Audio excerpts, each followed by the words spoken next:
Bhatli block सभागृह रे आज शनिवार दिन सकाळ 11टारे कृषि विभागर ओडिशा मिलेट्स मिशन सचेतनता कार्यक्रम अनुष्ठित होइथिला।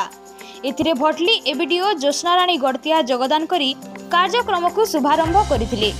अन्यमानक मध्यरे भटली कृषि विभागर सहकारी कृषि अधिकारी राजीव लोचन मिश्र, मिलेट्स मिशन रो जिला प्रकल्प संयोजक नारायण पाणिग्राही, सीडीपीओ शैलेन्द्री महानंद, बीपीएम शरत नायक, बीटीएम गुरुप्रसाद नायक योगदान करी ओडिशा मिलेट्स मिशन अंतर्गत विभिन्न प्रकारर मिलेट्स चाष को प्रोत्साहन करिबा, मिलेट्स जातीय खाद्यर बहु व्यवहार इत्यादि विषय रे आलोचना होइथिला।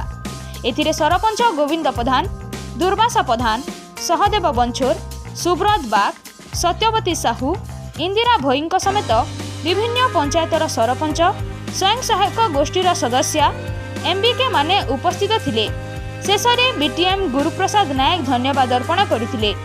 एही अवसर में मिलेट्स चाषी भाव में डुमालपाली माँ भगवती स्वयं सहायक गोष्ठी डुमालपाली चाषी किशोर सेठ, बाउल सिंहार चाषी शिवानंद बरिहा को पुरस्कृत करा जायतिला।